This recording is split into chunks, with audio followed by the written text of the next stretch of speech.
My cousin, Melissa Scare Croden, Hello. the warrior, the Drinking coffee. drinking coffee, the professional mixed martial artist, officially pro. When did you go pro again? It was Officially. When was that? I think September of last year. Yeah, 20. September. And you've had 2 pro fights, 2. Yes. and you have won them. Both of them Congratulations. in total. And in your amateur career, you won 5 for 5 fights. Yes. Yeah. That was a good time. I think my amateur career spanned over probably, let's see, when did I start fighting? So over about 3 years, I fought 5 times.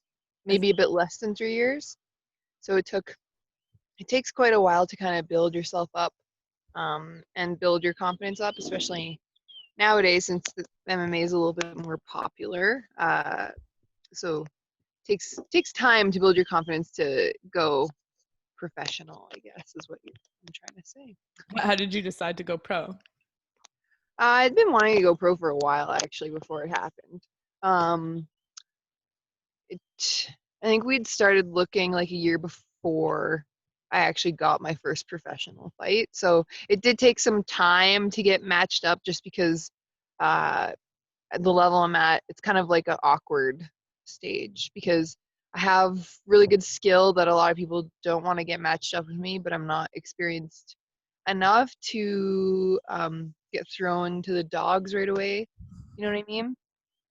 Yeah, because So you were saying it's hard to find women that will fight you, right? And why is that? Is that because you're sort of in this middle ground between you're like too good for the green newbies, hmm so you'll punch them in the face.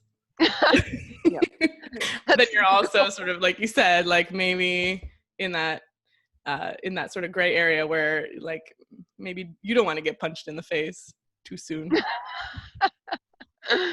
To put it simply. Yeah, it's just it's more because locally it's harder to find women at the same, like you have to be the same weight class, right? Um so it's as fair as it can be. And then you have to have like similar experience level ideally because you don't want somebody that's too easy, you don't want somebody that's too much of a challenge that you'll get your ass kicked. Although sometimes that's necessary for people. Like MMA is so weird that way that there is no math to it. You know what I mean? Like you would think that like, okay, well this person beat this person, so if they fight this guy, then you know they should win. But it doesn't work that way because there's so many what's the word? Words. Variables. Variables, that's one. There's so many variables that you're dealing with at any given time that it's like you never know which one you're gonna have to deal with, like on the day or during your training or um, throughout your entire fight camp. Uh, and for me, I find that like um, each camp has a different theme to it, and I've kind of written about this a little bit here and there, but like each theme, you're kind of overcoming a new um, thing about yourself, like you're trying to overcome something that you didn't even know that was there before. Like um there was one where I'm usually a pretty confident person when it comes to fighting particularly, but there was one for my professional debut actually. I was dealing with quite a bit of like doubt, which I'd never had to deal with before, like a lot of anxiety, especially like the week leading up to it. I was like like panicking so bad, and my coach is like, what, you knew that this was coming, like there's nothing to be anxious about, you trained, and kind of talked me through it a little bit, and it was fine. I got in there. I was still like every fight you're gonna be nervous. People are like, do you get nervous? I'm like, no, not at all, of course I do. Like, of course, like you're about to get into um a cage with another trained killer, Who of wants course to you're gonna be knock nervous. you It doesn't matter. unconscious? Yeah. Yeah, it doesn't matter who you are, you know what I mean? So of course, but that one was just it was interesting to watch myself in hindsight for that one. But my point being is that there's always some hill. It's like the Sisyphus thing, like except meaning. Like you're always rolling the rock up the hill until you get there. So The yeah. Sisyphus, yeah. One must imagine Sisyphus happy. What's that? One must imagine Sisyphus happy. Yeah. Well, that- he's like, Maybe that wasn't the greatest analogy, but what he was doing, I guess. Maybe not his purpose because there wasn't any. There right, yeah. weren't So any. it's not quite like pushing a boulder up a hill. There's definitely meaning in every fight camp and every experience. And like, how did you overcome the doubt? Like, what was that challenge like? Like, how did you address that? So it's like we think of fight camp maybe. So this is like physical training for a sport. You know, one would assume it's about like your diet and how you're lifting, or like, you know, how you're training physically. But it sounds like it's like mostly mental. Yeah. Yeah. Um, yeah, of course it is. Like a lot it's so funny because recently been I've been way more lenient on especially with this whole pandemic and whatnot. Like I've been way more lenient on my diet and like regiment. And I was thinking about that because my friends and I were out conditioning outside. We made this little outdoor dojo thing where we like hauled this tractor tire across the railroad tracks. I ended up getting a call from the RCMP in town later that day about the whole ordeal. That's a whole other story. But You're anyways, like, we're training. he was like, just don't bring shit across the tracks. I was like, okay, sorry. We're training our minds. Oh We are man, it was. creating minds of warriors, officer. Yeah. And I actually know the cop that called me. I've worked with him. And the other day, I live right across from the RCMP station. The other day, I was sitting on my porch and I saw him like doing tire flips. I was like, "Hey, how'd you get that there?" Did that happen to go across the train tracks, sir? I should have. We got a call from CP Rail. Okay, but I digress. So yeah, my friends and I built this outdoor dojo thing, and we kind of like we'll work really hard in our workouts and like get it done, but then afterwards we'll like have a shot or like have a few beers or something like that just to kind of relax. And afterwards I'm like, there's probably something to this because like it probably reduces your stress level to some degree or another, that like it makes training fun rather than like something that you have to do in order to achieve this other goal. You know what I mean? So I think it's all mental. Like of course you got to take care of your body, but I think that your training your mind comes absolutely first for me, at least, because that's that's what's gotten me so far, if I'm being honest. Mm, I've trained my mind, and I have a coach that knows how to do that very well, so mm. lucked out that way. Yeah, it's like this is you have a blog and you write about you write about these things like humility and doubt and just, you know, paying attention to one's the the ongoings of one's mind. Ongoing. I like it. How did you manage with doubt? It sounds like you just held it and just like pushed through. Uh, but I mean, you won that fight. I think, what was it? A technical knockout in the second round, right? Was that the first pro fight you had? Yeah, second round Yeah. TKO. I broke her hand. Whoops. Um, yeah, broke her hand pretty bad. I saw her the next morning, and she had a cast and a sling on. I was like, hi. And What? she was really nice. Like she was actually my favorite person, Hmm. as far as personality goes, that I fought, because she was so friendly and like gave me feedback about how I fought, and like we were talking about it after, which um has never happened before. But Hmm. yeah. What Hmm. was the question? No, this is good. So how do you, so this is interesting because it's like, you know, you're in a cage, like you said, with another train killer, and your goal is to not give her a concussion, basically. And then you broke her hand and she's sort of like, but like, there's this different dynamic where there's no hard feelings, or at least not with her.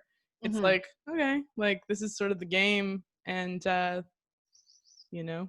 I mean, Yeah. interesting. It's different from other sports, like, you know, Yeah. surfing, if you wipe out, you can get pissed off at the waves. Even though you put yourself in that Stupid situation. waves. How dare you? Stupid waves. Yeah. But You like, stub your toe and you're like, fucking couch. Yeah, because it was the couch's fault. It's always you, friend. yeah. I hate you, couch. Making me stub my toe. But like, you know, so there's this mindset piece all around fighting that's so interesting. This warrior mindset of Mhm. taking responsibility, I guess. Like, what would you call that? The sportsmanship. Yeah, I think saying taking responsibility for your behavior would be a good way to put it. But like for me, I often have thought about this actually. Like because I've always been I'm so young in my career still, but I've only ever been on one side of things. Like I've only ever been on the winning side, and I don't expect that to last forever. I mean, it could. Possibilities are endless. I mean, I would like that, but things don't always go our way, right? So I've always had nothing but respect from the time I find out about the fight for my opponents. Like whenever I find out who it is, I don't really dig too deep into like their videos and stuff like that. A lot of people ask me that. They say, "Do you study your opponent and whatnot?" But not intensely. I don't obsess about it. Like because I just assume that they're the best, right? Um, just plugging my phone in, sorry. But yeah, my coach Dan has always said like you just have to pretend that you're about to go in there fighting like the baddest motherfucker on the world, like on the planet essentially. So that's how we've always treated it, and to me that is basically the definition of respect. You don't have to like somebody to respect them, you know? Mm, Like there's a lot of people I don't like that I respect solely based on maybe what they do, not necessarily how they are, you know?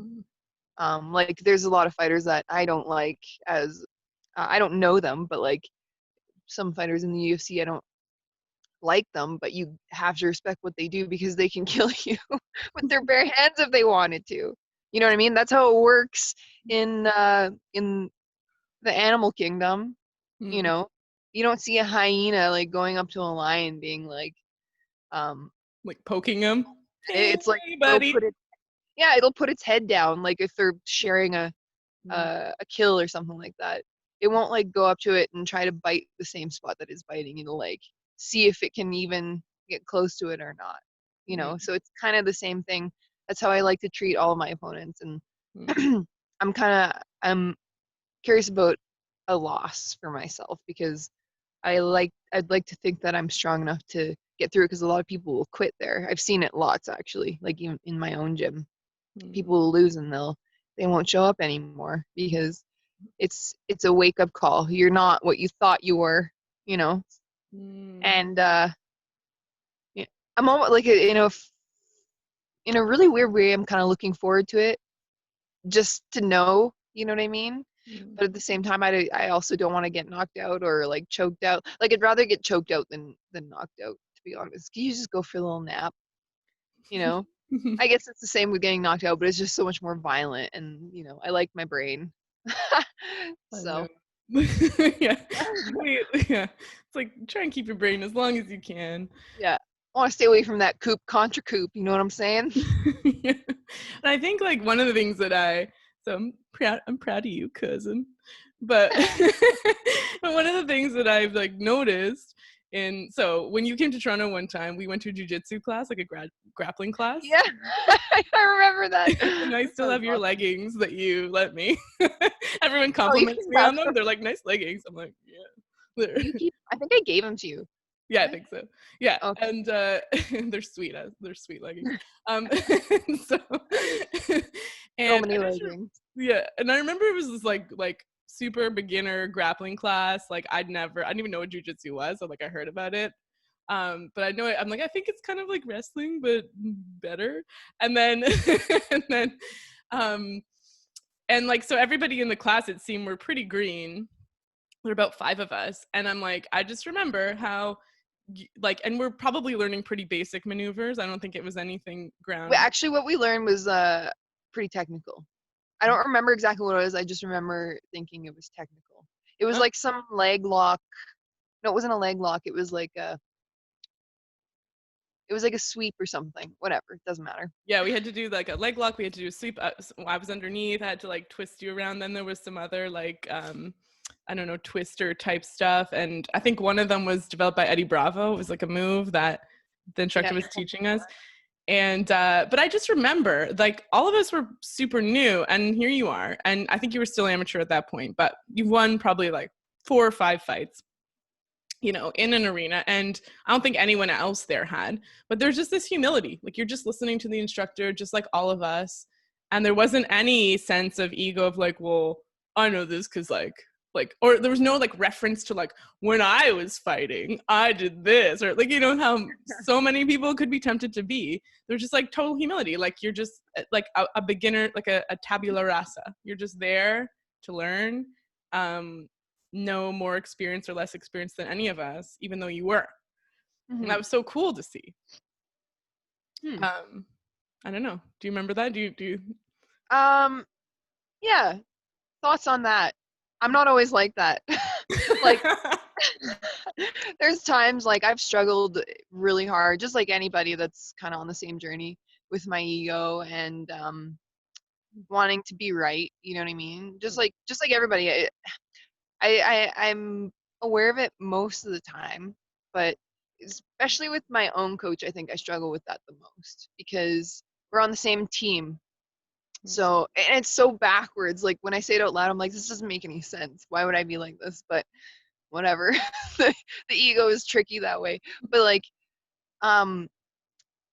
yeah, I'm more like that with him because we're on the same team, and I'm like, it's almost like you.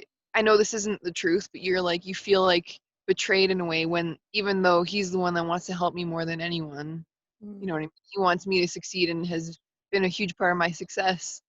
But like when it's people that you don't know, it's just a little bit easier to take information in, I think is what was happening. Because I'm always like looking for something different that someone might have to share as far as information. Like, even you go to like kind of the gym we were at, they're actually pretty good, and like you would never think that walking by. Like, whenever I travel, I'll try to go to like those hole in the wall kind of dojos because those are where you find the freaks, you know, that have been doing it forever.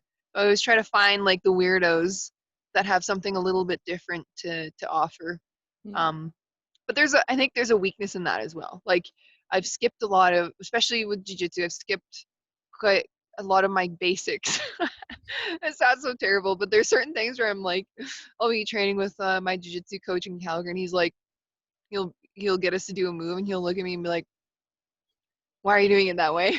But like, everyone has something different to say. Like, I'll do the same type of movement in front of Dan, my coach, and he'll be like, well, why are you doing it that way? I'm like, well, CJ told me to do it this way, and blah blah blah. But like, you kind of have to, that's why you have to have that humility because it's never personal, right? The person's always in theory trying to help you. I mean, I'm sure not everybody is, but from my experiences, every coach that I've had has always been trying to help me. So I think keeping that in mind is a really important thing, especially if you're feeling defensive, you're feeling having like a defensive day or something.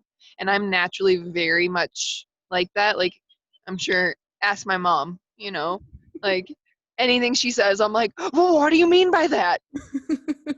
Your What are you trying to amygdala gets say all here? fired. Yeah. I know, but it's just because I'm just thinking about myself constantly. So yeah, humility is really important. And I'm always trying to work on that and develop that virtue in myself. I don't have it yet. But it's there sometimes. Maybe more than most people, but it's so hard because when it's someone that you're close to, like your coach or your mom, it's like these people almost occupy a part of your psyche. It's like you're not even arguing with like a separate entity, you're arguing with your own mind, you know. It's like but they're getting projected on, you know. Yeah. Oh, I hate that shit. Yeah, You're like, oh gosh, the ego. But I think, and then because, your coach has been with you throughout your whole career versus like a new jujitsu coach who's belongs to some dojo that you've just visited, who doesn't really know you, you expect them to understand what you're thinking almost. And you're like, how could you not be on my side when you're giving me this advice? Oh, totally. Yeah. Yeah. So we can easily get defensive. And it sucks. Like, and also we're often on our worst behavior with people that we're close to. I know. I was actually having a conversation about this with my friend the other day. I'm like, I've never really understood that. Why is that? Because It's so weird. because Is it because you're more comfortable to be a douchebag or something? Like you won't, like you can get away with it, like because like well, they you won't can't just go up. abandon you. That's why we trust that they won't. We feel safe. Yeah, maybe. Hmm. I Yeah. mean, but yeah, I mean, I guess. so next time you're like an a-hole to someone you love, be like, well, it's just because I feel safe with you. Just use that to guilt them, make the situation worse. Just layer it on. Yeah. I don't get away with that stuff. And you have a purple belt in jiu-jitsu? Yes. Is that good? It's all right. It goes white, blue, purple, brown, black, and then there's different degrees of black belt as well. Mm. So I'm like, purple belt is kind of the definition of like where I'm at with my MMA career, because like you're getting good, but you still struggle a lot. They're like purple belts are like the middle child in the jiu-jitsu world. Like you think that you're on the cusp of like what we just talked about, that constant humility and learning, and like thinking that you know everything. Blue belts are the worst. Like it's hilarious because there's all these like archetypes in jiu-jitsu, like the spazzy white belt, and then there's like the blue belt that like will correct higher belts. There's a whole hierarchy in jiu-jitsu. It's so odd to watch, but like yeah, if you knew yeah, it's interesting to see that. I don't really like the hierarchy and the ranking system so much because I'm more of a no-gi. Like they wear the gi. I like wearing no-gi because it's more pertinent to my sport, right? So naturally I'm going to gravitate towards that because it's more useful for me. So I don't have a ton of experience with the gi, but it slows things down. Like people can grab onto your gi and like it slows the scramble down, and I'm like more of a scrambly stand up and start punching and swinging kind of person. And then there's people that just are more of the grappling style, but it all just depends on your style, I guess. But because how do you mix it up? So like once you get your opponent on the ground, then do you pull out some jujitsu moves, or because you start off punching and kicking, like it's more Muay Thai. That's also your background too, right? I started when I was young. I was in Taekwondo, and I can still kind of see some of that movement come out as an adult. But I pretty much after that, I pretty much jumped right into MMA. I tried everything. Like I did kickboxing as a kid too. I didn't compete ever. But yeah, Muay Thai, I'm not very good at. They have it's way different than kickboxing, that style. They're very upright.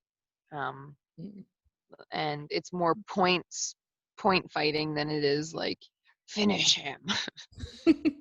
You know, my style is like knock him out, go home, eat some pizza kind of thing. But like my grappling style is more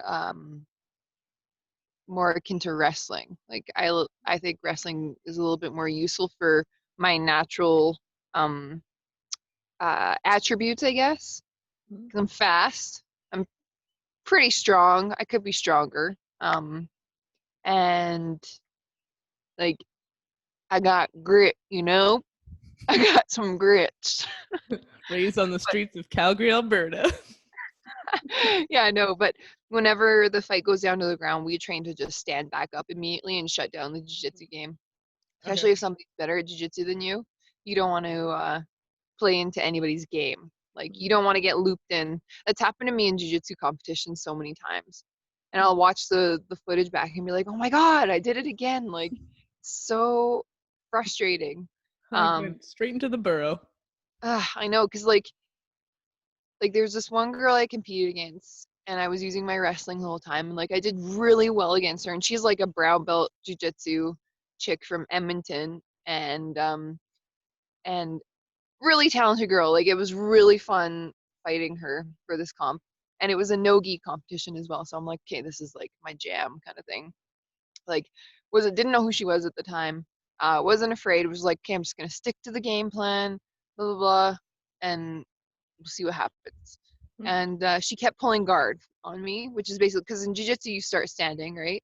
mm, Um, and she kept basically just going to her butt in front of me, which is called pulling guard.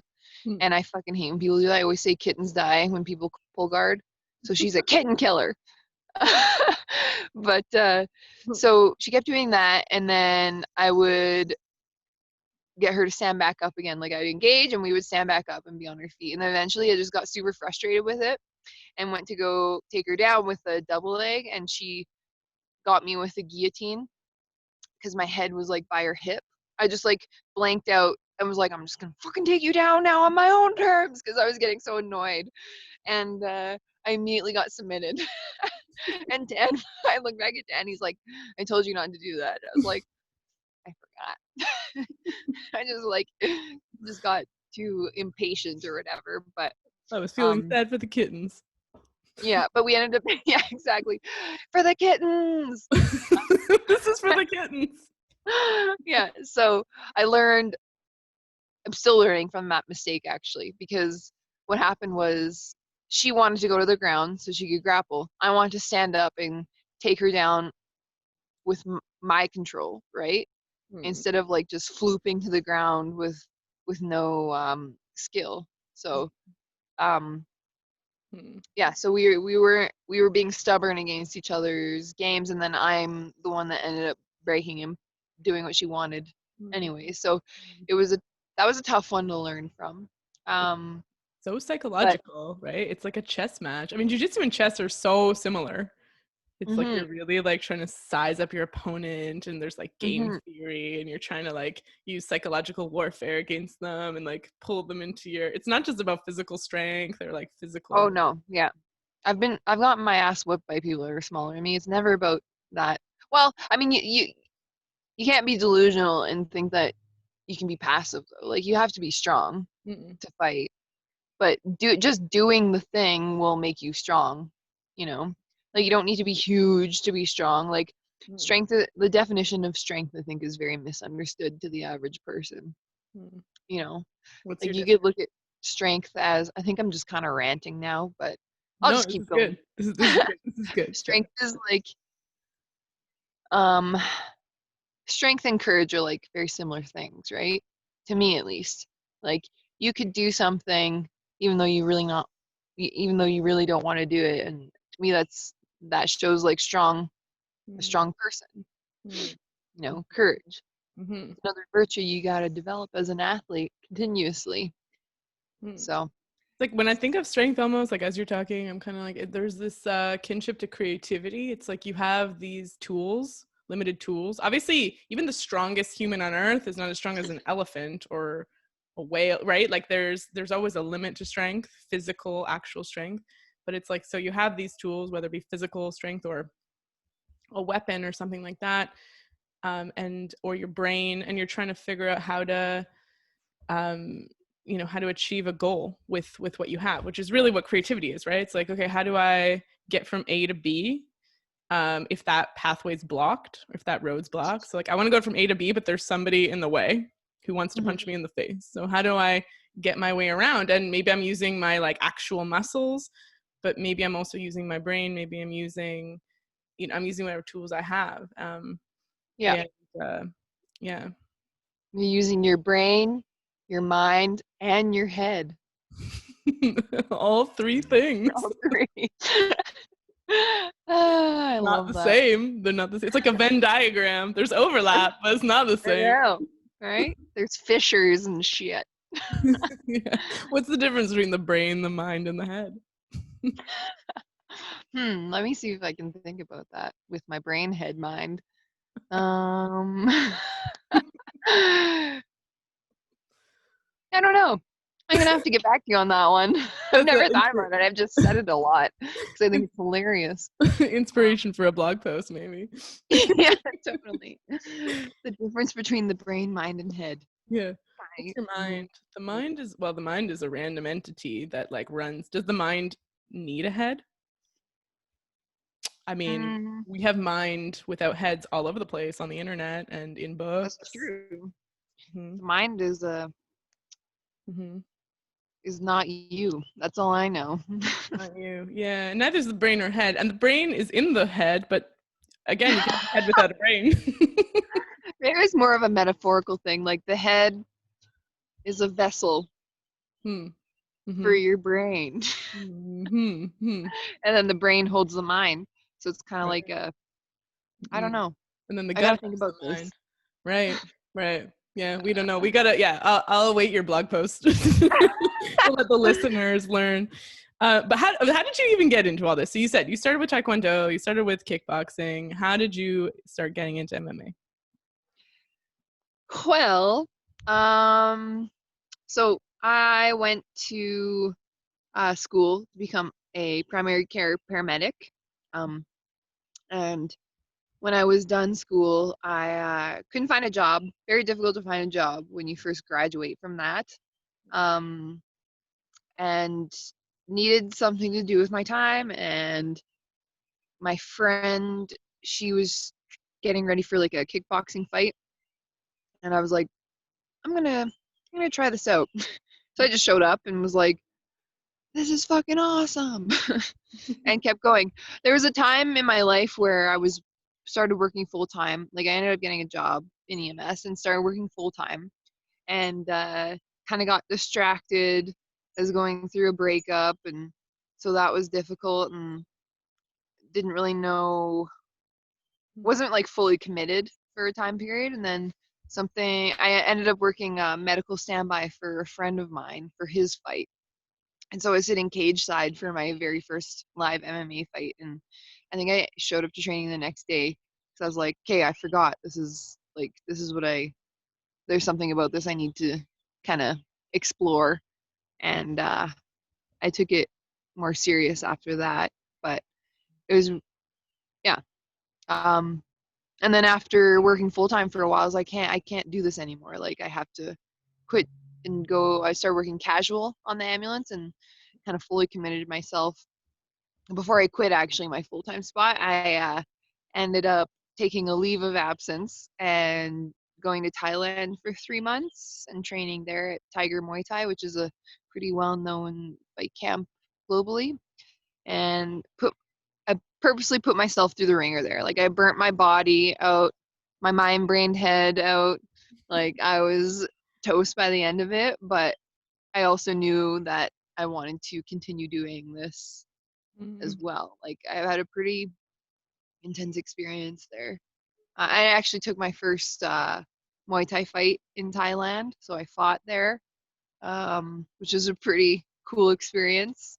Um, yeah, so it was one of those things that like one thing leads to another, and then 7 or 8 years later you're still doing it because it's exciting to know who you, like, to find out who you are, like I should be more grateful actually, for having something like this in my life that has made me who I am, today. And because without it, I don't know, like I don't know what I'd be doing. I would not be the same. I just know that for sure. And it's made me like a very spiritual person as well. And I think that's kind of the whole point of being a martial artist. Like especially you look at more traditional martial arts, they talk about that kind of stuff all the time. But it's not as like hoo and like pretty words. It's pretty ugly. Mm. Like internally, there's a lot of like internal wars that go on, but I'm really lucky to be able to kind of witness them, have the mind to witness them happening inside myself, if that makes any sense. Mm. So it's weird because like I say that there's a battle internally, but it's all leading up to something that happens externally, you Mm. know, for like this grand finale of a thing, and then you overcome all the time. I don't think that really ends, you know. A lot of people are always like waiting to get to the finish line, but it doesn't exist in martial arts. You know, like I have a friend who's like he's in his 50s and he's been a martial artist for his entire life and he still is learning. He talks like he'll text me sometimes like huge rants about like what happened in jiu-jitsu today and how he feels about it, how he's dealing with it. He's like he was one of my corner men in my last 3 fights and a very close friend, and he's helped me through some pretty hard shit because he's been there, you know. He gets what's happening as an athlete, and he just loves sports as well. He's like, sports are the best, Sportsing. sportsing. But yeah, so shout out to Ken McKenzie, my pal. Hi, Kim Kenzie. Ken Kenzie. Ken Kinsey. Kenzie. I can call him when I'm like snotty crying. He's one of those friends. I'm like, and then I'll make his day doing that kind of thing. He's That's like, awesome. I'm so happy you called me. Blah blah blah. But um, yeah, so it's Yeah, maybe I yeah. need his number. Be like, Ken, no, You're like, who is this? You need my help? free therapy. He'll probably be like, I'm all ears, buddy. He's like, are you a fighter? I'm like, only, only against disease. He'll be like, well, that's good enough for me. Let's do What, this. what are you gonna do? See? Um, But like, I mean, it's interesting because basically, I mean, there's certain sports that where you're like against. They're very primal, and I want to give a shout out to surfing for that because you're really against the elements. But then with fighting, you're against the animal instincts of another human being, and you have to confront your own animal instincts. You have to like get in touch with your inner beast, your inner yeah, killer. I think you wrote one time where you were like, I have the serial killer gene berserker. and I have trained the kill switch, which will never go away. This is true. I'm pretty sure I have that gene. Which is this is a Uh, productive way to to harness yeah, it. yeah. Well, the world's a violent place, man. Like, look at what's going on right now. Hmm. People don't. People. The problem with like, because I've talked to so many people that aren't martial artists or aren't really into. They don't really like fighting. You know what I mean? Hmm. Yet they are only born into this world because of violence. Hmm. Like they don't, but they don't give a fuck. You know what I mean? And it drives me insane because it's such a like paradox that like people are like, I don't really like fighting. I'm like, well, do you want to know how you can like take a shit in peace? Because there's people in on the other side of the planet, like Canadian people protecting you. You know what I mean? And you're like, I don't really like it. It's like that respect thing. You don't have to like it, but you have to respect it and acknowledge its existence. Hmm. Same goes for fighting. Like it's a violent thing, and we're violent beings, and that's how we get peace, though. Hmm. And it's such a weird thing, but it gets me all fired up when people are like, I don't really like that. So therefore, it doesn't exist. I'm like, if someone was like holding a knife to your throat, would you say, I don't like that? Hmm. Could you not do that? Hmm. No. You would have to acknowledge the situation and you'd have to figure out a way not to be killed. Hmm. It's kind of a brutal way to put it, but it's true. And Hmm. so like being able to face the monster in yourself, it's like what Jordan Peterson says all the time. That's why I love him, because he uh he talks about shadow work and that Jungian psychology, like face the monster inside yourself and Hmm. you'll be set free. Like you can't deny that, you know. But people don't want to admit that they have the potential to harm or like, you know, even be a jerk to somebody. You know, something doesn't go quite your way and you're like, I don't know, and you're not very nice to someone. Like you could put it even in those little things. It all starts with something little, you know. But on a large, yeah, I could go on. I mean, there's so many examples of people not understanding their own implicit aggression, and then then what happens if you don't own it or understand that you're capable of it? It just comes out in these weird, insidious ways, like whether Yeah, you're passive aggressive to the grocery store clerk or like I want to speak to the yeah, manager. But we all totally. have, but we all have a potential for violence, and often, in a lot of cases, our violence is turned inwards on ourselves. And Hmm. in your case, it sounds like what you're learning is like, how do I take this like animal aggression that all of us have sort of unlocked within us, because we live in this really kind of I mean, we have a lot of stuff going on in our society, and you said like right now there's a whole bunch of things. It's fucking crazy. I was watching some of those riot videos and it like my heart sank for what's happening. And I think it's because we don't like that cop that killed a guy. Probably never thought that he was capable of doing that. I don't know the whole thing. Like I don't think it was an accident. I don't and I think it like but like I think like obviously that was police brutality and the guy didn't give a fuck about this individual. You know what I mean? Um but he probably didn't ever think that he was capable of something like that. Like he's still a person. Mm. Um but yeah, he didn't do his shadow work, Well, you know. yeah, like clearly not. And then also one thing that is disturbing about, I mean, there's billions of things disturbing about that whole thing. Like it's It's so horrible. horrible. Ugh. But one of the things that really stood out to me was that there were bystanders, there were witnesses, and in a lot of cases, you know, in a lot of cases there are no witnesses, right? That's a problem. In a lot of cases there are witnesses that don't do anything, like bystander effect, where people are just standing back and like Oh quiet, yeah. you know. But in this case, there were bystanders and witnesses screaming to stop, and they couldn't do anything because the police were in the way.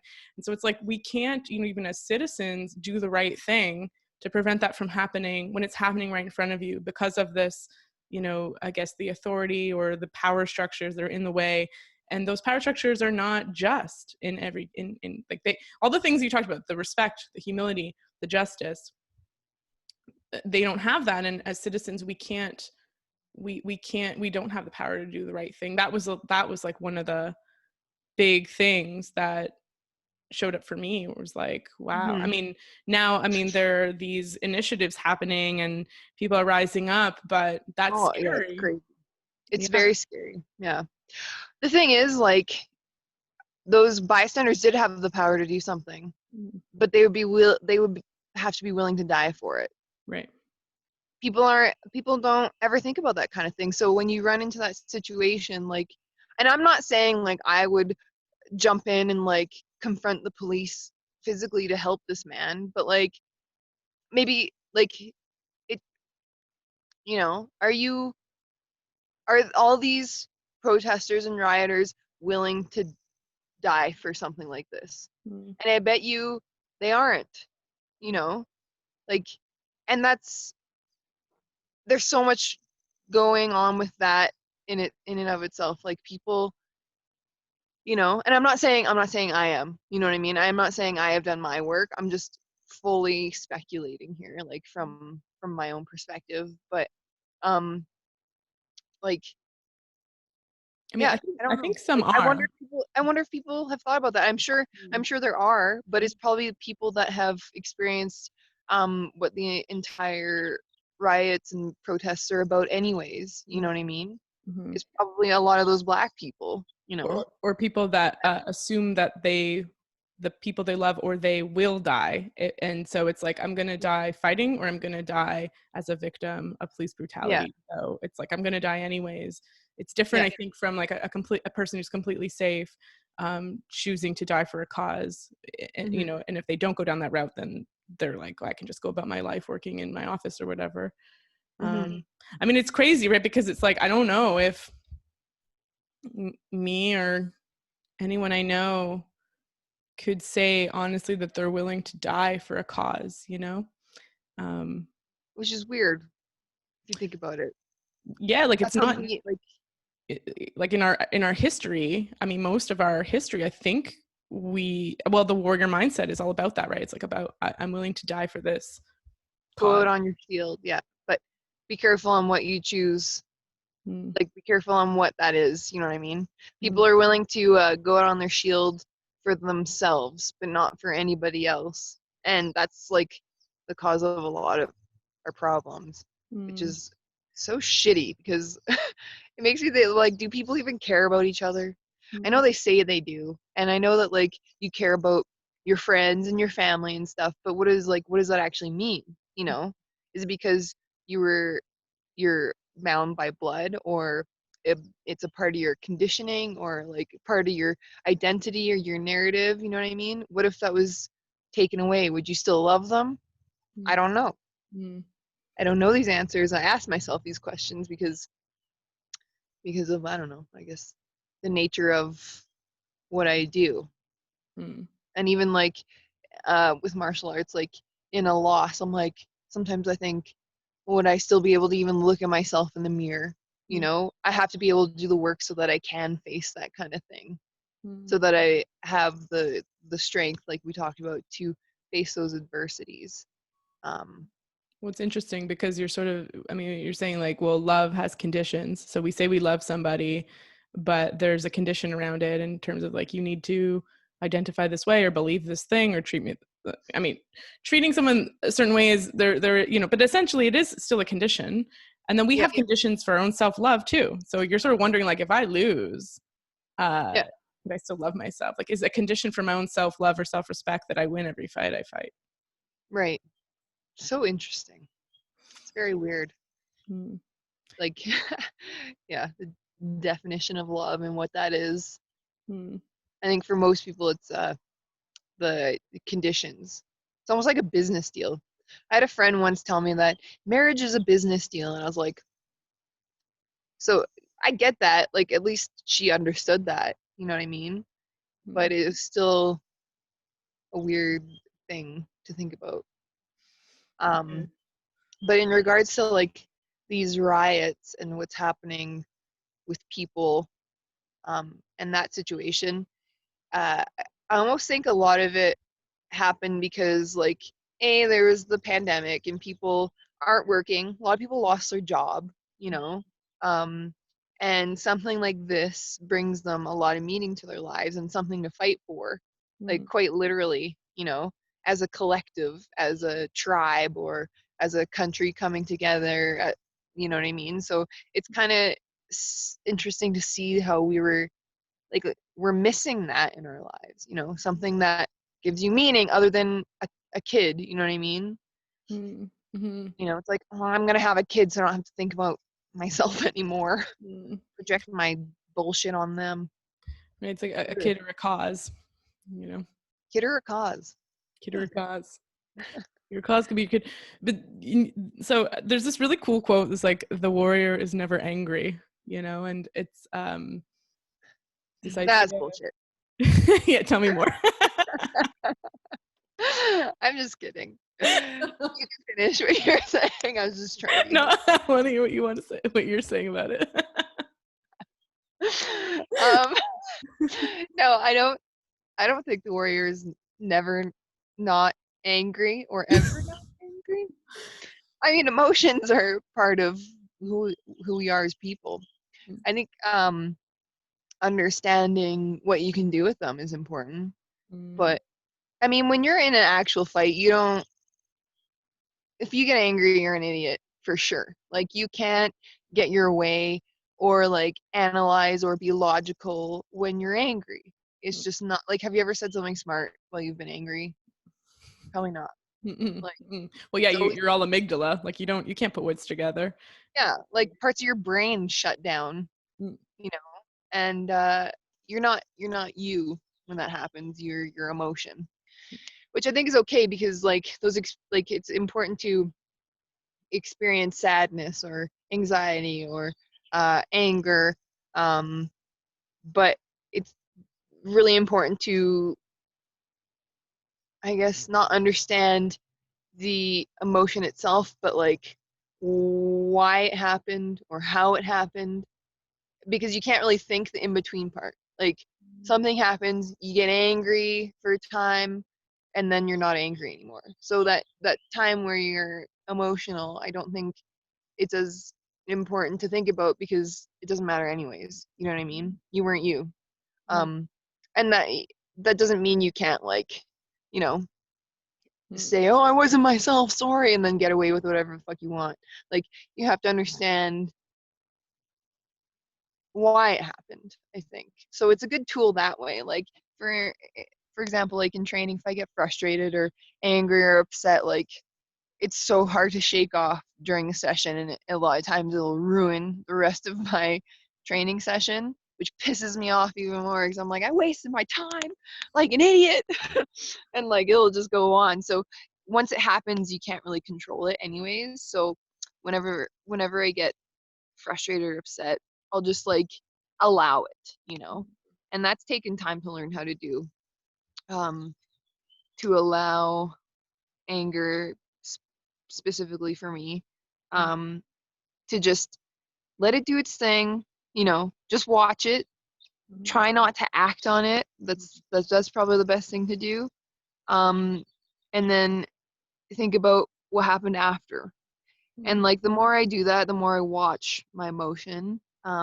As a martial artist, the more it like the less time it takes for it to go away, if that makes sense. mm, Especially like frustration if I'm in a mood or something, and this is happening way less and less, but it happened a lot in the beginning, where like if I took a criticism, you're like, how dare you, that thing we talked about earlier, like having humility, right, is the answer.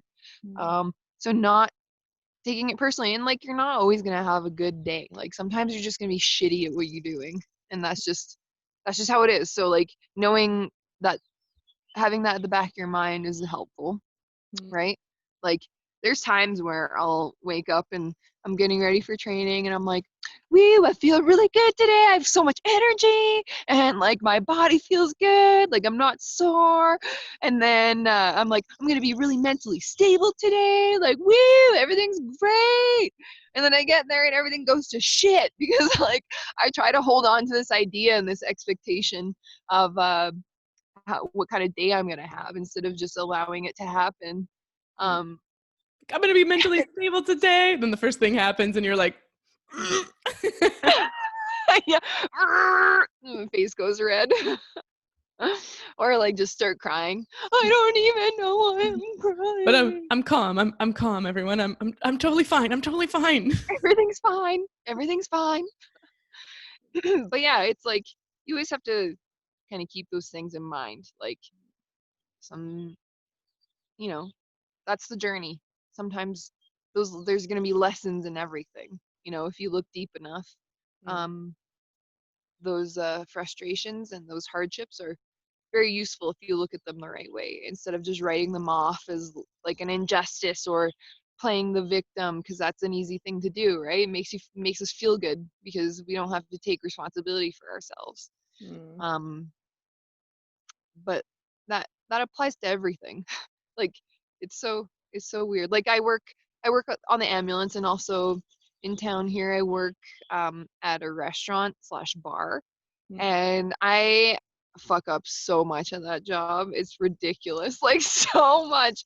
But it's also a really, really difficult job. Like it's harder than EMS for sure. mm, Has super high stress, like really high pace, lots of room for mistakes, and like um I've learned a lot from being a server, which is weird, but I've taken like my shit from martial arts and I've tried to apply it there, and it's been really, really helpful. Particularly with like communicating with others that I work with. Like if something happens, like for example, I think it was earlier this week. Oh, maybe it was Sunday, Saturday or Sunday. One girl and I were working the day shift together. The entire restaurant was full. Like we were super slammed. We were like make our own drinks. We take our orders. Run the food from the kitchen to the table. So we do all those things. Sometimes we'll have what's called a food runner, somebody to help us like take the food and help us clean up and whatnot. But we didn't have one of those today or that day. And like we were doing our job fine. Like everyone was fed. No one was whining about like they didn't get ranch with their fucking salad or whatever. But and but the dishes and the cups and whatnot were kind of falling behind, and like my manager comes in and he wasn't too happy about it, and things are already like stressful because of the pandemic, and we're at half capacity with the restaurant and whatnot, and he kind of like added to the frustration by stating like, oh, it shouldn't be like this and blah blah blah, and That's a which I trap. don't It blame shouldn't him. be. It shouldn't be. That's Yeah, where suffering comes from. yeah, and I was like, I don't blame him too, because like he has been under stress from the COVID, so I get that. But I just, and in that moment, I like understood it. Like I didn't take it personally. I was just like, oh, I'm sorry, okay, and like it diffused. I think it diffused it a little bit just by like nodding your head, say yes for yes sir, and like move on. You know, swallow your pride, do your fucking job. It's not that hard. Mm-hmm. Instead of like getting defensive and taking it personally, because that just makes it so much worse. But you have to do that a few times to kind of learn that, you know what I mean? Like just admitting that you're wrong, like because I shouldn't have allowed that to happen, but also forgive yourself and don't feel guilty because it was, I actually wasn't able to do more work than I had already been doing. You know what I mean? It wasn't possible, Mm-hmm. at least in my eyes. So it's one of those things of just observing and you know, reacting appropriately. I'm not going to say not reacting. I would say react appropriately. Mm-hmm. And as far as like a warrior never fights angry, like I don't know, anger is something that moves us. You know, like look at those rioters. You can't say they're not angry. They're fucking pissed, right? And At least the should people be. that actually, yeah, like they're angry as fuck. So sorry, I'm swearing a lot. Is that okay? I'm just gonna put an X. I'm gonna put an E on this episode. It's fine. Oh, fuck, I'm sorry. We'll have a warning. Be like, don't listen with kids. Okay, A sorry. good warrior sometimes swears. Yeah, I'm just a person, man. Um, but um, yeah. So, uh, anger or emotions are something that moves us into action. So, like, I don't think it's good or bad. You know, being angry isn't bad. It's also not good. It just is a thing that happens. I do, however, think it's bad when it doesn't move you to do something. Like if you're angry for no reason, it's such a waste of time. But if you're angry for a reason and you make a change to solve whatever is making you angry or anxious, anxiety is a big one. Like people are anxious about the silliest things, but they're anxious about the same things all the time, you know, which seems insane because like change that thing. And I'm not saying it's easy either. Like I get people actually legitimately do have problems with anxiety. I just have never experienced, like I've never experienced legitimate um anxiety as like a disorder before, but it's kind of an interesting one. Like Really. never like generalized anxiety. Yeah, like people, so many people have it. And because they're afraid of the unknown, like they're afraid of the future, you know? So understand that like what you're doing right now becomes your future. You know what I mean? But like, yeah, I know anger pretty well. Like we're friends. We're close pals. But it has moved me to like change myself mostly. Like become a different person in comparison to who I was at another time in my life. Not necessarily like a different person compared to other people, because I don't think that is correct either. Um, but yeah, it should move you. So it's not, a warrior should have emotion, but as far as in a fight, all that work should have already been done. Like you shouldn't be contemplating life in a fight. Like it's more um just do your job. You know what I mean? Um yeah. And it's like I love fighting so much because it frees you of everything, like especially in that moment. Like you can't have a single thought in your mind because there's a huge consequence for not paying attention to what's going on in front of you. You know what I mean? Like my coach always says in training, he'll say, look at your partner as if they're your opponent. Like your partner is always going to represent your opponent, right? And look at them as if they're the most important person in the world because they They should be. are. Yeah. Like they're trying to kill you. You know what I mean? That should be enough. Like you shouldn't be like, what should I have for lunch tomorrow? Oh, that mechanic really ripped me off last week. Yeah, like all the silly things that don't matter. So it really, I just love it so much because of that reason specifically, and all the things that are attached with it. And Um, like you're talking essentially when you're talking about emotions, like it's very meditation centered. It's like, sometimes we think that our emotions mean that a certain response is inevitable, or a certain thought should elicit a certain emotion. Like meditation, in many meditation practices, are all about parsing it out and allowing emotion to occur as its own thing, and noticing the rise and fall of anger, of fear, of sadness, and then noticing that there's a space between the actual emotional response and the chemical emotion and whatever thought may have triggered it or results from it, and then whatever behavior would result from it or maybe triggered it. And so what you're saying is like, yeah, just because I'm angry doesn't mean I need to go punch someone out of anger or respond angrily, you know, yeah, just totally. because there's a lot of pressure, like in the restaurant, there's all these things going on, but I don't need to, scream at my boss or defend myself or get all up in arms over what's going on. And I also don't need to beat myself up about this. Mm-hmm. I can That's a I big can one. take responsibility, choose a peaceful route, understand that he's super stressed, understand that, there was a reason I was behaving this way, that, I'm not necessarily at fault either, but I can also understand that I played a role in the mistake that was made. And then I can also forgive myself for that and then move on. And, Yeah. yeah, that's big. And then you're like, when I take that to the cage, well, in the cage, essentially, you're like, you have to enter into a flow state. You're like, Oh yeah, it's awesome. And like with surfing, you've experienced that. You're like, oh man, I just want to keep doing that. People think it's adrenaline that people are addicted to, but it's not. Like it's just the high stakes forces you into flow state, mm, which is why people get addicted to extreme sports, but it's not because they're adrenaline junkies. That's just like a stupid way to put it. yeah, the adrenaline is just like an offset, like a side benefit or a side effect of it. Yeah, But the yeah, side there's effect. definitely like, yeah, like when you're there's something super rewarding and beautiful about being in flow state. You can be in flow state in so many different ways. And then Mm-hmm. also there's something beautiful about watching somebody in flow state, right? I think I talked about this in another Yeah. podcast, where like watching or listening to a really great conversation where people are super engaged, but then also watching Mm-hmm. a sport where the person is like, you're not in your mind, you're with that other person and you're both in a dance. Mm-hmm. It's an Yeah, we interesting fill kind of thing. arenas to watch that shit. Like with music, Yeah.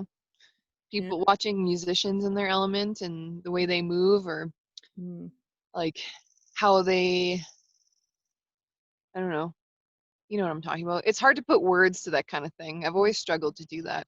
Um, but it's just what beauty is. It is beauty, right? It's a response. You're watching somebody respond to nature. It's some aspect of nature. And I think in Mhm. your case, it's like a mixture of physical human strength, but then also something about the what lies inside the human mind. Yeah. Well, maybe people like, because when people watch like combat sports, I wonder if they see something um in themselves, you know what I mean, watching that. But Mm. I don't know. Um, Hmm. It's like, could I do that? but Could I? then I look at the crowd at MMA fights, I'm like, oh, they're all the worst. They're always like drunken, sloppy, yelling. People are like, punch him in the head! Punch him in the head! Like, You're like, I'm as just as trying, as dude. if, as if he has advice to give someone. I'm just like, and people boo and shit. Oh, it drives me insane. Like punch him in the sober. head. Never thought of that. No, I'm not gonna do that. And they're like, ugh, it's so Not bad. today, nah. Push him, knock him out, man. Oh my god, shut up. Yeah, you're like, you're taking me out of my flow state and ruining it for everyone, including yourself, my friend. Yeah. Oh, Ruby came to say hi. Oh, hi, Ew, what is oh. that? She just dropped some nasty shit on my lap. Speaking of the dog, What's that? not like a neighbor or somebody. What's it like to be a woman in MMA? Like, because I mean it's mainly a male crowd, right? And then you have the girls like holding the signs, and so it's kind of interesting. You're the female athlete there, and it's not sexualized, and then you have like this kind of sexualized aspect to it too. Um, Mm, what's it like? I don't know. I've had a pretty good experience mm, um as far as that goes. mm, mhm, But like the other female athletes that I've trained with in the past, like have always been really supportive. mm, There's always that like balance of gender mm, that is hard to achieve, especially in a male dominant thing, because you got to watch your back constantly because the women are always not quite telling the truth. You know what I mean? Like there's always some sneakiness going on, like stereotypically, and then with men, it's like all of them are just trying to fuck everything. You know what I mean? So it's like that's just the gross truth of it, right? And like the women are like, "Oh, that's so terrible, but secretly I want it." Like, mm. So what are there's you like at? a whole dynamic kind of like insidious So thing going on. Yeah. yeah, so like I've never like I've always been pretty focused, Mm, especially if I've gone away to gyms, like I've I've flourished there quite a bit. Like I'll keep to myself. I stay in the dorms whenever I go away for in preparation for a fight. And I have a few friends in Albuquerque that I like only hang out with, but I'm not super social. Um I'm just there to do a job. I'm there to test myself. I'm there to learn. Um, I'm not there to fuck around, but I'm also not like unreasonably serious. You know what I mean? Like I still have fun while doing it. it's like flip tires and then have beers after. Yeah, yeah, exactly. Like I like that. That's good. It's good balance. Yeah. Um, What about UFC? Like, what's the road? Is that your direction to go? UFC is like the NBA of MMA. Pretty much, yeah, that's the biggest stage, most well known for the sport. Um, yeah, that's my goal. It's been my goal for a while now. Getting closer by the day. It's kind of on hold right now. Uh, so that's a little bit frustrating, but Right, like a fight got canceled because of coronavirus, right? Like, and yeah, and then mhm. you have one scheduled. When's the next fight? It's supposed to be after the fall. Hmm. So Okay. we'll see. All right. Yeah. We'll see what happens. Yeah. Yeah. And you It's don't know getting who close. your opponent is at this point? Or do Yeah, you? I know who it is. Okay. She's a Brazilian girl.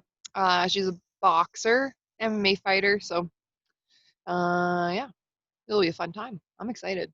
Mm, I don't even know if it'll happen. So I right know. now I'm just chilling, working lots, still training lots Because because we have our gym here. UFC is still on though. Weren't they still having fights? Yeah, yeah, but I would have to get Mm. signed by them, and I'm still in that awkward stage. So I have a few Nervous. managers that I might sign with, so I'm kind of exploring that a little bit, but I need like a somebody to read the contract eventually. Mm. That's kind of where I'm at with that, and they would help me a lot to Mm. go down that road. Hmm. Like all the promos and stuff. And you have sponsors like right now. I mean, Yeah, you're working a couple side jobs, but you also have sponsorships and yeah, yeah. I've had a few. It's been really helpful. It's more like they'll help pay with for flights and mm, that kind of stuff for my camp. Um, yeah, and also like to help the time that I have to take off work um, to get ready for a fight. because I usually do go away. Yeah, Like how it's so long? hard to work. What's that? How long is fight camp? Like how long do you have to train before a fight? I like 8 weeks. I think that's like I'll peak at the end of it, so the timing of it works out nicely, and it's worked out for a while for me, so I just kind of keep it at that. And like, But I like to stay ready. mm, Like I try to stay as ready as possible at all times, especially at this point. Like I'll probably have to be more conscious of like my weight and stuff like that as soon as I sign with this management company, because I'll probably more likely get last minute fights on the higher, um, more elite stages. mm. So Like sorry, that's Ruby's chasing a bird and it's really cute. your dog. And one of the things that's so crazy to me about your sport is the weight cutting aspect to it, the like trying to fit into the weight class, and how both parties seem to just honestly like almost like undermine your performance in order to do this. It's like some weird agreement that you have. Like, because I remember one time um, you were like, yeah, I'm trying to cut weight. I'm chewing nicotine gum or like just crazy Yeah, stuff or dehydrating. And I think at yeah. one point you cut like 15 pounds and you had like a couple weeks or something. How? So like how does weight cutting work in Mm-hmm, general? mm-hmm. Um, so it's another one of those things where it's like a part of The the culture, process right? and the learning curve. So the way I do it is like a month out about, I'll start reducing my calorie intake. Less carbs. You can't exercise more than you already are. It's all diet. That's Mm-hmm. why people are like, I want to lose weight, and they start like walking on the treadmill for 10 minutes a day. I'm like, you just got to eat less. Like people ask me all the time, how do I lose weight? I'm like, you just eat less. It's really not that hard. Calories in, calories out. I know some people have like everyone has a different body, so you should be eating different things. And I know it's more complicated than that. Um, but for the most part, you just got to eat less and less shitty food. Well, I So think, I I start, mean, we always say like you can't like outrun your mouth, right? So you can burn a few calories on a treadmill running for an hour, but you can easily eat a piece of cake and just write that off. So like we have more mhm, control through food for sure. Yeah. Hmm. yeah, yeah. So I'll just like I have it pretty down, like down to a science for myself now, so it's not a big deal to do. Um, and then so leading up to the last week, so the first three, like the last 4 weeks, um, week 1, 2, 3, I'll cut calories. Um, I won't. Sometimes I'll skip dinner. It depends on how I feel, like energy wise. I'll skip dinner and just have like a protein shake in replacement so that I like you burn quite a bit when you're sleeping.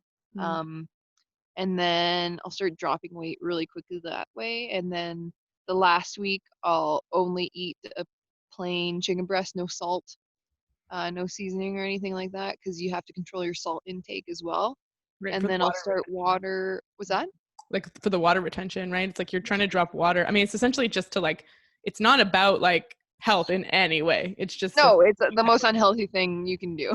It's terrible. Um, but yeah, so you basically trick your kidneys into producing aldosterone while you're sweating out the water. So Mm, a water load, I'll drink 2 gallons for the first 2 days and then start reducing that until I'm not drinking anything. And then the last 24 hours before weigh-ins, I fast. So mm. no food, no water for that time. And then before the weigh-ins, I'll sweat out the rest of the water while feeling very hungry. So it's not a pretty process. Everyone's Like, like emaciated, like showing up to their weigh in. You're like, eh. oh my God, I look like the crypt keeper at my weigh-ins. And my teeth look so big because my face shrinks. I'm like, oh, I am ready. Here I am. I'm Like I 90% look like a beef. different person. It's crazy. And then after weigh-ins, I'll try to hydrate first, like immediately hydrate, and then slowly eat small, very small meals every hour. Mm. And then as you build your way back up, because like your performance obviously decreases right during this time, right? I don't know. Mm-hmm. I feel like I do okay during the fight. Like I've never been tired in a fight. Okay. Oh, but I mean, like right, like leading up to the weigh-in, like there's obviously like a bit of a hit to, like, I mean, you're super dehydrated and Yeah, yeah. Mm-hmm. yeah. Like I feel not great at weigh-ins. I usually get a pretty bad headache. My eustachian tubes dry out. So like my ears pop. Like the mucous membrane in your ear is so thin that like when you're dehydrated like that, your ears pop. And I have to do interviews. And so I can't like hear anything. So they'll be asking me questions and I'm like, my lips are like stuck to my teeth. And I'm like, what's the question? And you're just like, I just want to go home. This is so stupid. This is That's when you start horrifying to me questioning. as a health practitioner, hearing this. It's so dangerous. Oh, it's so No. bad. And then what after weigh-in, when's the fight? It's like a week later or that week? The next day. Whoa, oh my gosh. Okay. Yeah, it's the next day. Oh man. Man, Yeah. okay. So yeah. So Now, is essentially it like a month after that? yeah, that's what I thought. I'm like, oh, you get a chance to like, you know, feed again. But man, so yeah, you're refeeding, but also you don't want to overdo it because that will affect performance. So it's really this dance. That's like a part of the sport, right? It's just like everybody's doing it. It's just this kind of thing.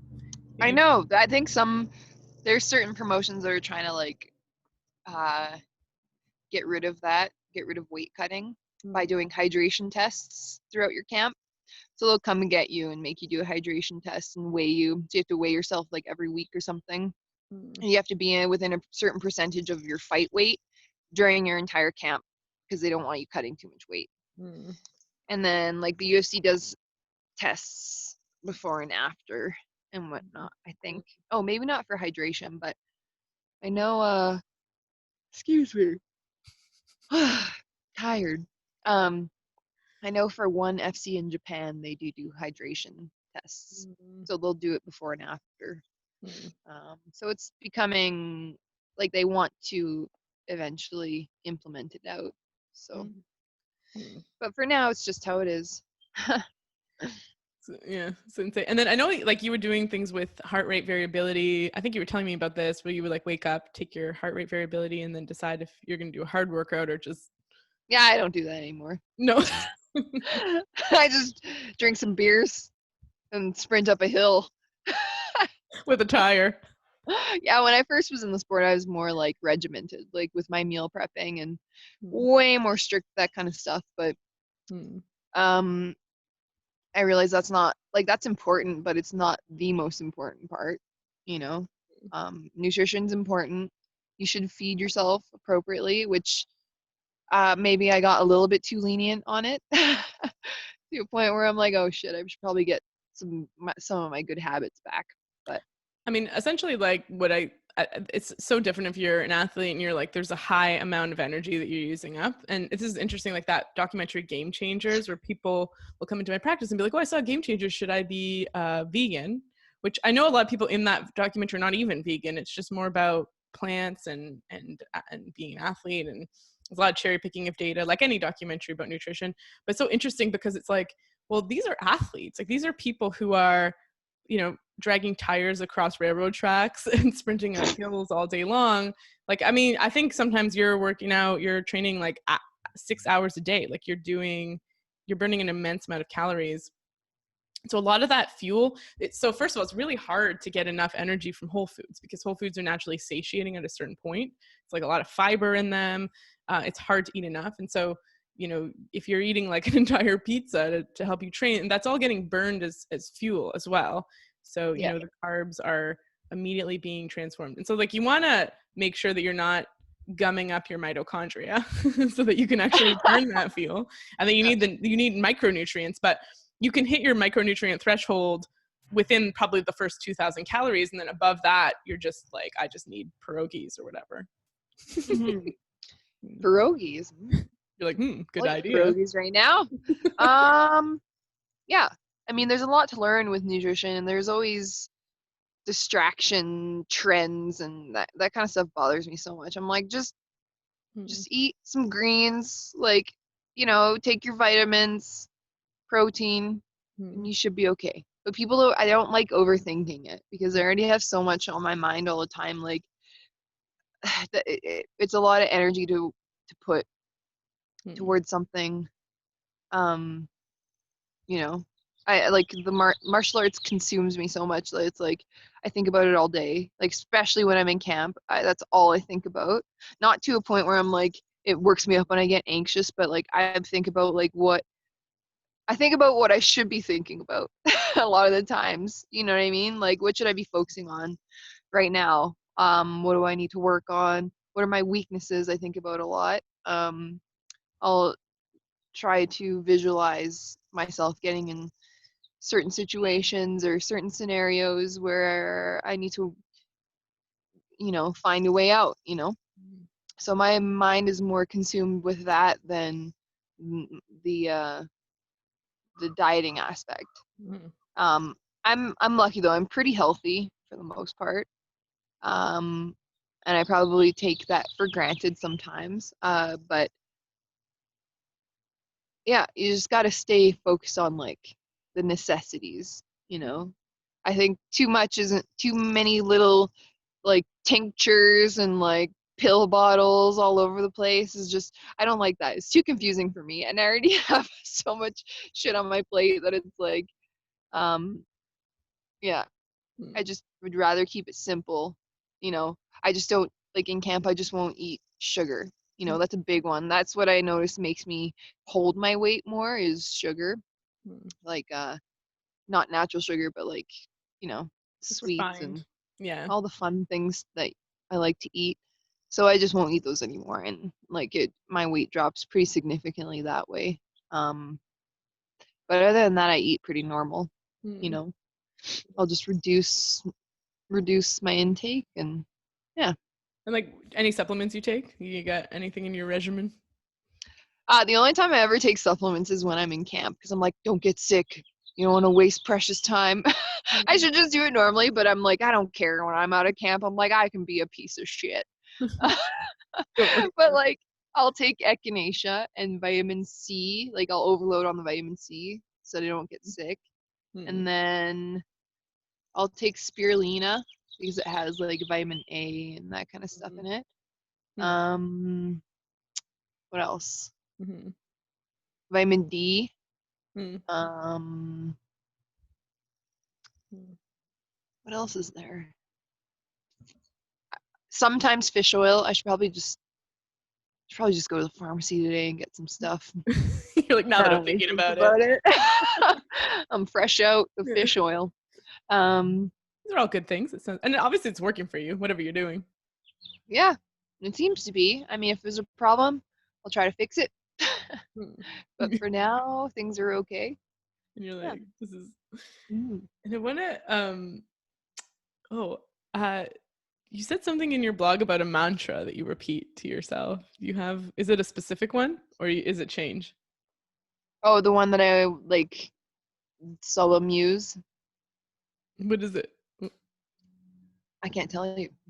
Oh, it's a You're not secret one. supposed to tell. You're not supposed to tell mantras, I thought. Oh, I don't know. I guess it depends what a mantra is, but.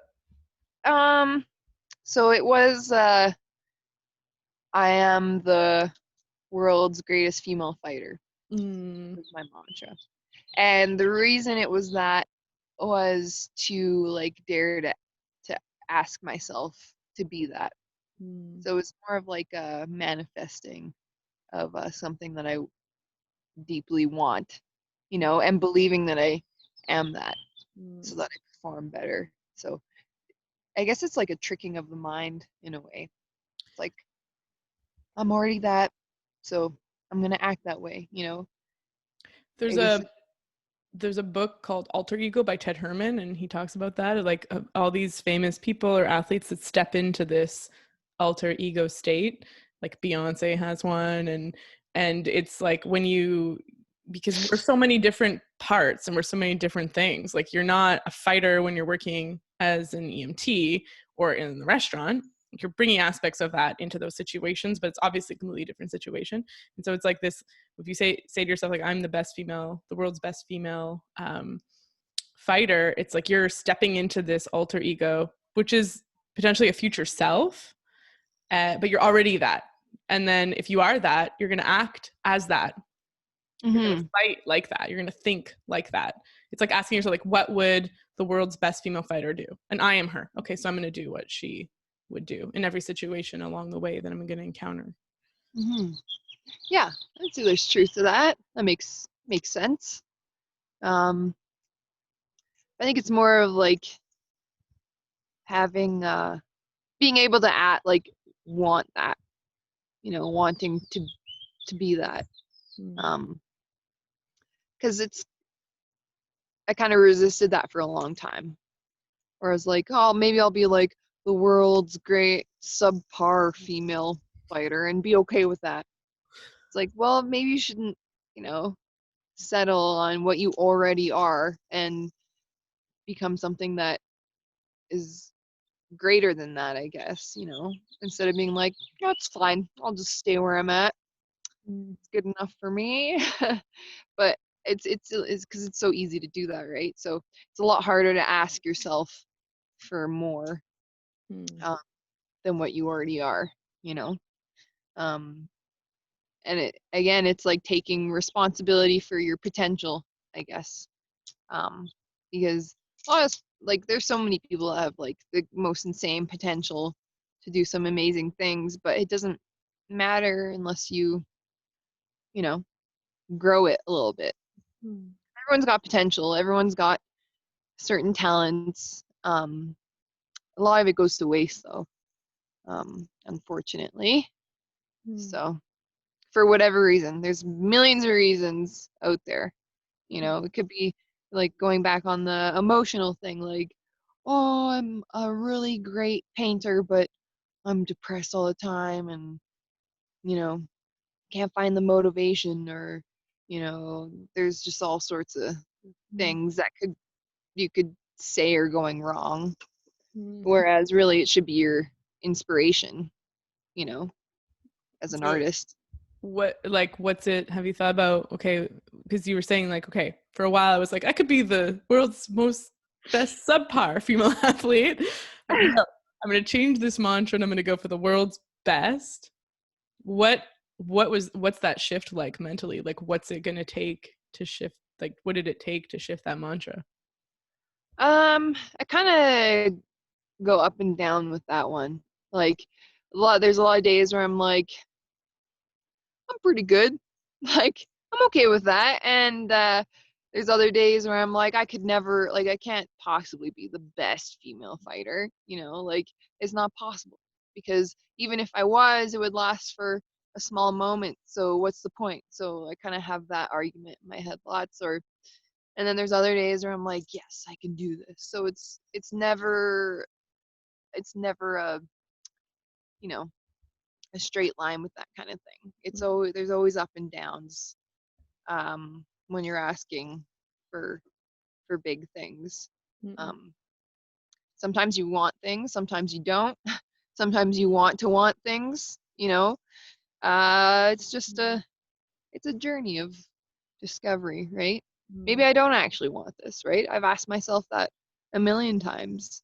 And that's just how it is. That's not true right now for me, but there's some days where I'm like, yeah, I don't want to do this. But I think that I would be a very unhappy person if I wasn't doing this, And I mean, when I say unhappy, I mean like very unfulfilled person, because I think I'm built for this, to do this. So I really think it's what I'm meant to do.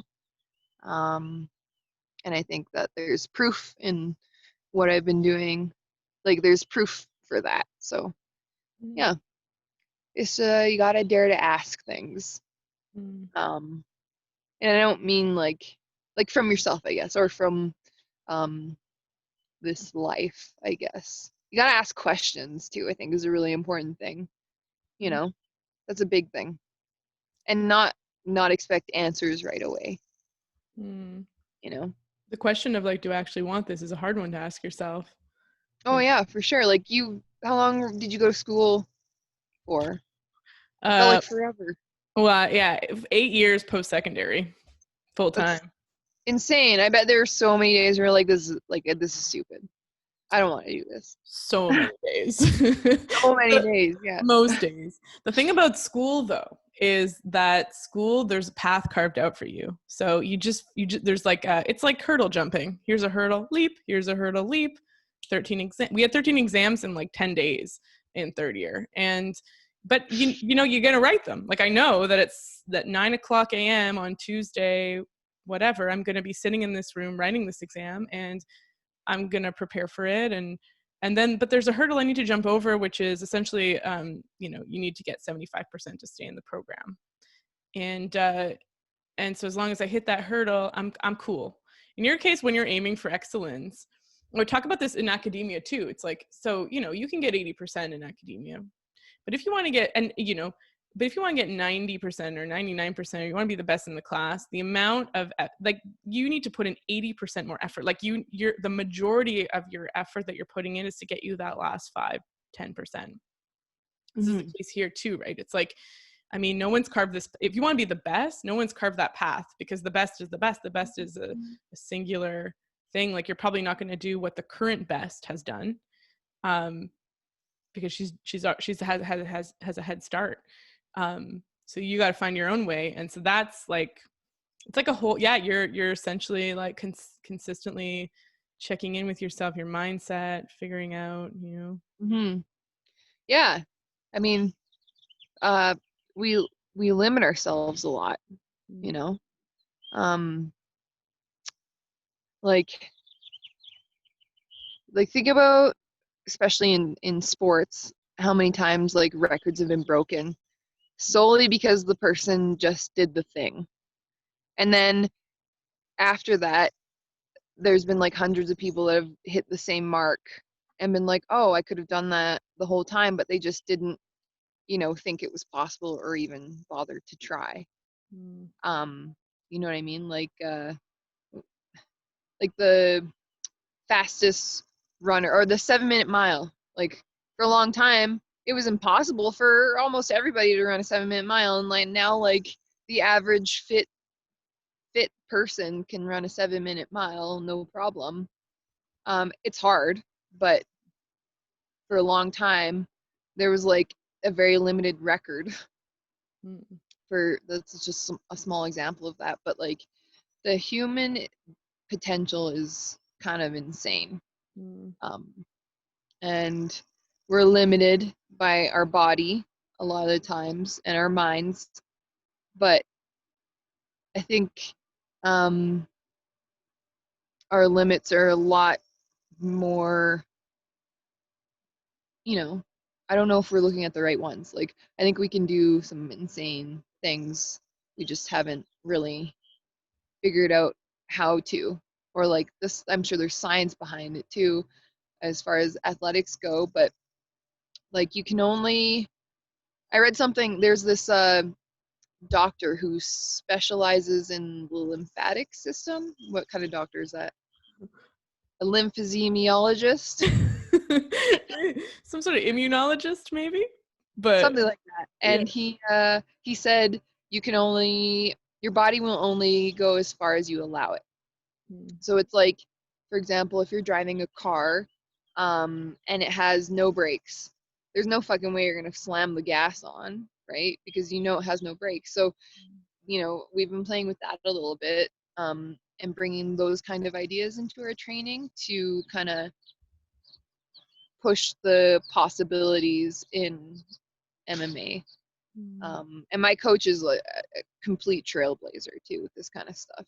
Like Mm. every time he's been teaching certain things to me for years, and like only now they're kind of surfacing on the big stage. A lot of those things I can't do quite yet, because of lack of experience, or I can't time it, or all those kind of things. But it's so funny to watch.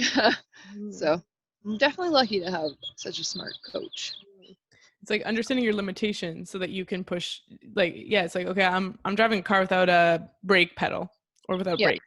So I'm, in some way, yeah, like I want to maybe win this race, but without brakes, aware of my limitations, it's going to change the game. Hmm. Yeah, Mm. totally. And yeah, just pushing boundaries constantly. Not Mm. just physical. Everyone always goes to physical, but Mm. like with your brain head mind, Back you to the know. brain head mind, right? And it's understanding like what's in the brain head mind, which is why I think that question of like, do I actually want this, is so powerful, because so many times I see whatever the goal is. There's actually this interesting idea that all roads lead to enlightenment. So there's this book called Women, Food, and God. It's really just about emotional eating. It's like one thing. And it's like, well, whatever your issue is or whatever your goal is, you pursue that goal, and you can use that as an inroad to understanding yourself in a deep way. And if one of the things that is holding you back is this, maybe I don't actually want this, or this doubt, or whatever it is, like so now you have a car that does have brakes and one foot's on the brakes, while you're flooring the gas, and you're like, why am I not moving, what's going on? Mm-hmm. So it's, you're really taking this inventory of your brain head mind constantly, and Mm-hmm. taking responsibility for it. And this is why you do a lot of meditation as part of your training. Yeah, totally. And it's just yeah, it's almost like using that example, like training your mind and body to go further than you once thought it could. Mm-hmm. Like convincing it to allow, to allow it to. So like you train it as if it didn't have the brakes on, so that you can push it a little bit. Um, yeah, Mm-hmm. that makes any sense. It does. Any last Yeah. thoughts, Mel? Um, I think we covered lots of good stuff. We could keep talking, like we got so much, but yeah, this is great. And where can people find you? I'm gonna have links in the show notes for like when's your next fight's coming up, and how can they watch that? Uh, I don't know the date yet. It was supposed to be June 13th. Well, first it was May 2nd, and then it was June 13th. And now, oh, Is a friend, a dog hi. friend, saying hello. Ugh, I don't even know what she was just eating. Something gross, probably. Now you've eaten it too. Yeah. Here's a taste test. Um, uh, so it's gonna be after fall. It's gonna be in Medicine Hat, Alberta. There will eventually be a pay-per-view um link for it, but nothing set up right now Hmm. as as per COVID, Right. So We are still not in much info. limbo of waiting. We still have our foot on the brakes, potentially. Yep, Yeah. exactly. Yep. I just have this one story. Like I remember we have the same grandparents. No and Nonna. Nono has passed away in 2002. He passed away. But I remember you were little and you were in trouble with him because you were bad. Like No. no, you were in trouble with our grandfather. I don't know why. And he was like, I'm not gonna kill you. And you were like, What? you have to ask my mom first. You sure that was a nonna? Maybe it was Nonna. Yeah, she's like, I'm not gonna kill you. You're like, you have to ask my mom first. And this is how we form a mixed martial artist athlete. And then there's another story where I think there's like you were being bullied or something. There's this kid in school Oh that yeah, yeah. You I were like, remember this. I'm gonna call my Nonno and he's gonna make you sing Oh Sole Mio. I remember that, and the people that I said that to, I remember their reaction as well, and it was very much. Yeah, they're like, this You're like, doesn't make sense what? in my household. Yeah. Just leave the weirdo alone, I guess. You're like, that would have instilled fear in my childhood heart, but means nothing to Johnny or whoever. Oh my goodness. All right, Mel, thank you for joining me. This is an awesome talk. Yeah, Yeah, awesome sauce. love you. Okay, miss you too. Love you. Love you.